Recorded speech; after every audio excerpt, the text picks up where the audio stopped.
China has released its economic growth numbers for 2023 at 5.2%. Now, the Paul Krugmans of the world, the Western mainstream media doing what, or at least playing at what seems to be economic analysis, has claimed that China's economy is on the verge of collapse, that there are indicator after indicator, mainly in the property sector, real estate sector, that show that China is on the decline, while the United States has released its numbers well after China's at 3.1% growth. And the enthusiasm for this has been just wall to wall in the pages of the New York Times, Washington Post, etc. Now, China and the United States are at significant odds. The U.S. has been employing many measures to try to decouple and contain China's rising economy. Could you talk about this decoupling myth and the reality of the situation? Is the West, in particular the United States, correct through its periodicals and mainstream media that China is on the collapse? And if not, well, what exactly is going on, and how does it relate to this emerging multipolar world, the rise of BRICS, etc.? Okay, there's a lot of noise around all of this, as you rightly point out. And so it requires a little bit of opening the space so that we can talk without being lopsided cheerleaders for one or the other. So let me begin with China. China is an enormous economic experiment. It should be understood in that light. It should not be held up to standards that don't apply to an enormous historical experiment. Let me explain. A half a century ago, China was, by all counts, among the poorest, most backward countries on this planet, and had been in that position, a position that Xi Jinping refers to often as a period of humiliation, for 2 or 3 centuries, during which large and small colonial powers could simply arrive at a port city along the Pacific coast of China, send in a few cannons, a few troops, and establish an enclave, a portion of a city which would be for them and their nationals to set up shop and to exploit whatever opportunities for trade might exist. Over the last half century, this country, now numbering roughly 1.4 billion people, that is over 4 times the population of the United States, much larger than Europe, and so on and on. Over this relatively short historic time, half a century, more or less, they went from the worst poverty imaginable. For those of you who have never read a Western work on China at that time, the work of a missionary family, the author Pearl Buck, B-U-C-K, The Good Earth, I believe, is the title of her novel. She wrote more than one. Would give you an insight. You won't forget it. The images are incredible in that book. So here you are, half a century later, and it is the admirable object of almost disbelief, or in the case of Paul Krugman, straight out disbelief. Nobody has believed it. They didn't believe it in the 1950s and 60s when there was talk of communes and of incredible rates of growth. They didn't believe it later on when the government shifted. They didn't quite believe it when Russia and China came to loggerheads that included military conflict between them. They didn't believe it more recently when economic growth rates were listed every year between 6 and 9%, and sometimes even more, when the usual relationship between GDP growth in China and that in the United States was a relationship of 3-to-1, 3 times faster in China than in the United States. More recently, when they said they had lifted somewhere between 6 and 800 million people out of global poverty into middle income level, people didn't believe that either. People didn't believe any of it.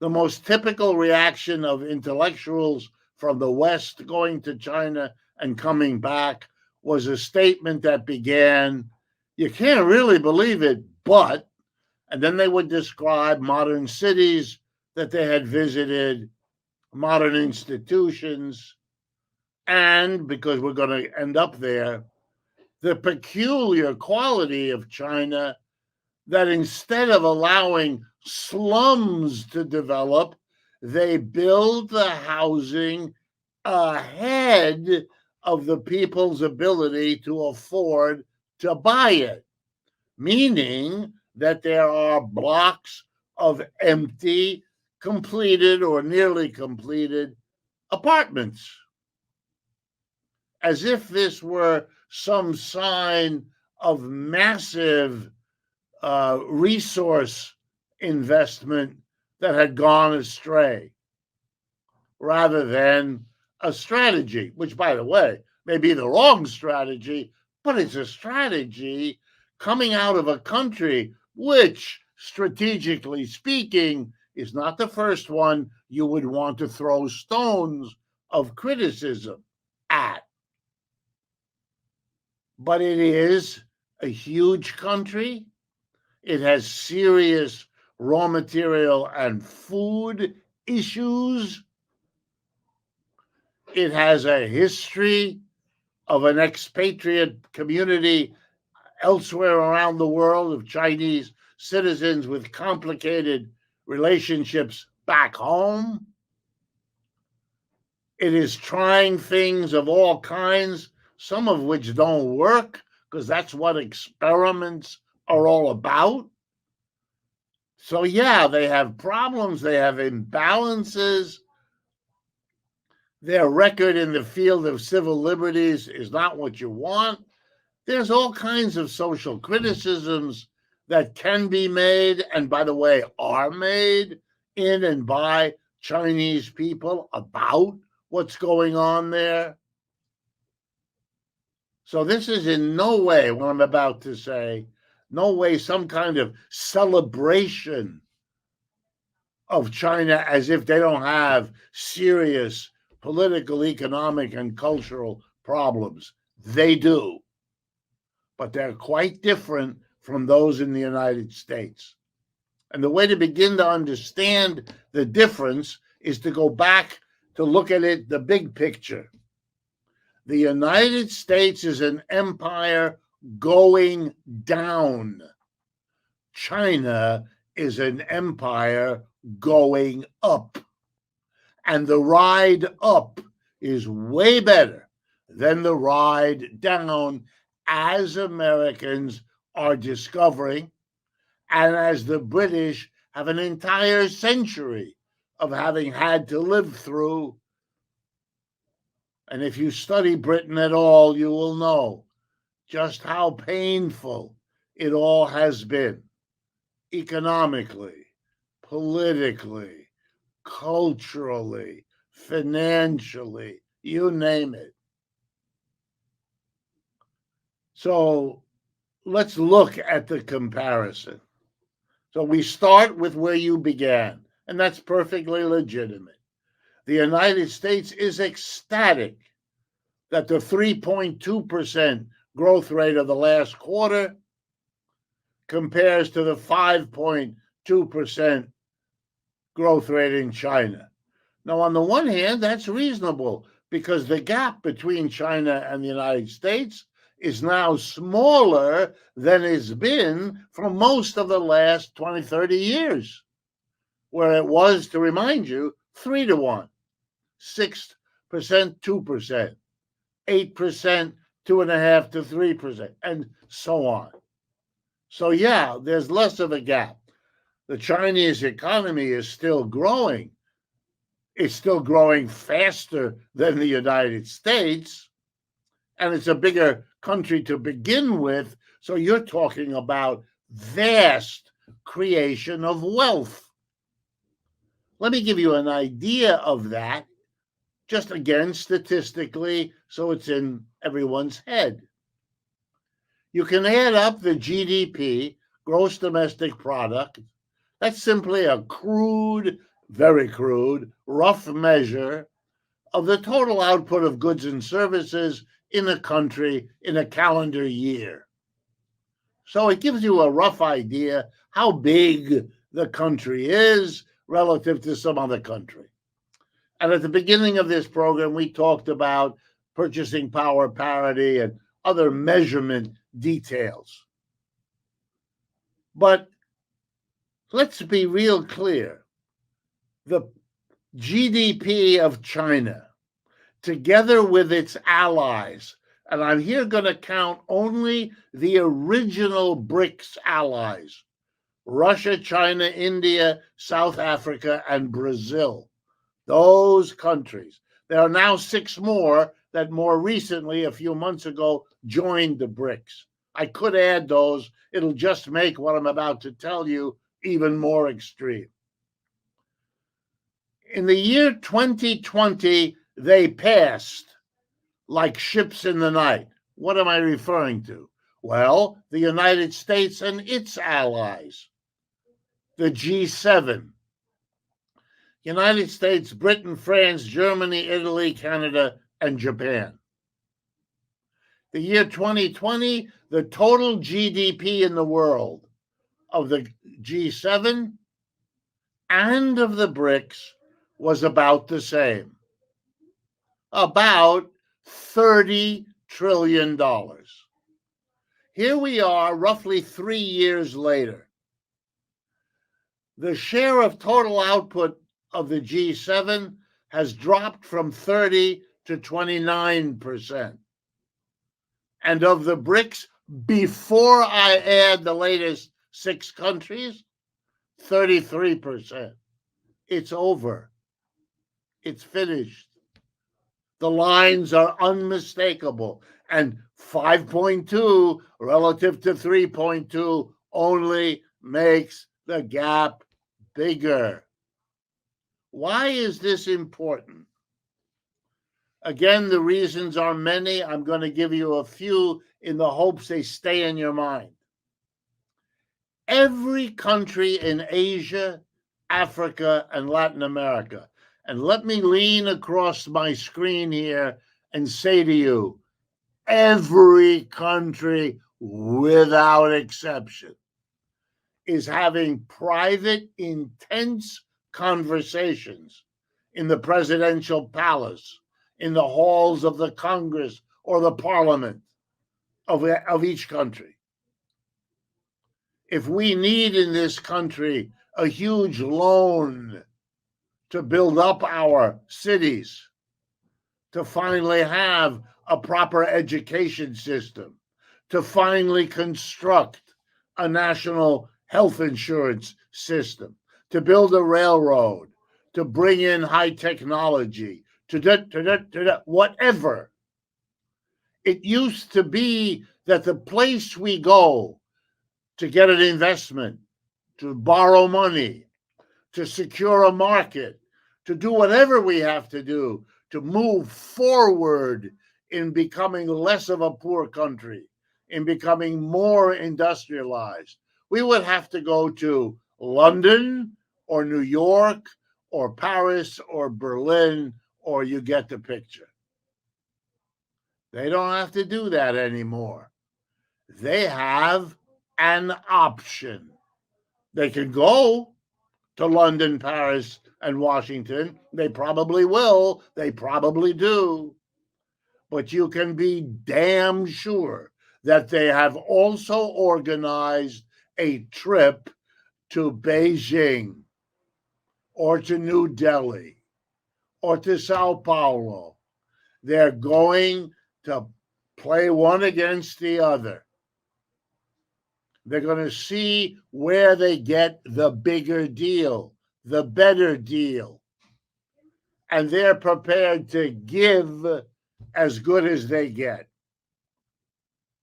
They will make deals and provide China or Russia or India what they need in exchange for the help.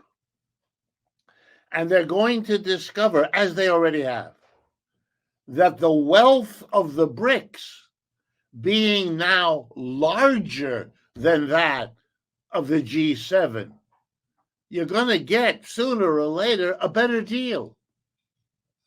And you may not be ideologically, aligned with the BRICS. Often they aren't. But they know where the bread is to be buttered. They weren't so thrilled about being aligned with Washington or London either, but they knew where the bread was buttered. And when people reproached them, they said, well, where are we going to go to get the help? Everything has changed. Nothing is what it was. And staying in the old mindset is leading to terrible miscalculation, as we discussed in Ukraine. But in case any of you are wondering, the exact parallel miscalculation lies at the base of what is going on in Gaza, or in Yemen, or in Syria, or in Iraq and Iran. Yeah, the United States can bomb or throw a missile. It cannot undo what I have been describing. That's why the votes are lopsided in the United Nations around Ukraine. That's why they're lopsided around Israel and the Palestinians. It's not what it was. You cannot function the way you did. Britain by now is a minor, irrelevant adjunct to what the United States is doing. You could see it. The United States decides to bomb Yemen. England says, gee, can we send along an airplane and drop something too? Sure, why not? What difference does it make? Answer, none at all. The irrelevance of the English stands as a stark, I was about to say monument. Monuments come after. What Britain is something that comes before. Britain is telling the French, the Germans, the Italians, the Spanish, you're going to become Greater Britain. You're going to become adjuncts to the United States, because your only alternative will be to join the BRICS. And that's too big a shock to your system so far for you to even contemplate it. I should qualify this for those of you who keep track. Mr. Macron did inquire about joining the BRICS, but they turned him down. Thank you for tuning in to my latest video. I appreciate all of your support. This channel, however, needs your help. I am seeking to make this channel more sustainable in the long term and upgrade necessary equipment to ensure that this work continues onward and makes progress to give you all of the geopolitical analysis that you all deserve. For that reason, I'm asking you to become a member of my Patreon community at patreon.com/DannyHaiFong. You can find that link in the video description or in the pinned comment below. For whatever amount you choose to give, just know you are supporting independent media that you can't find anywhere else. Thank you so much, and I look forward to the next video.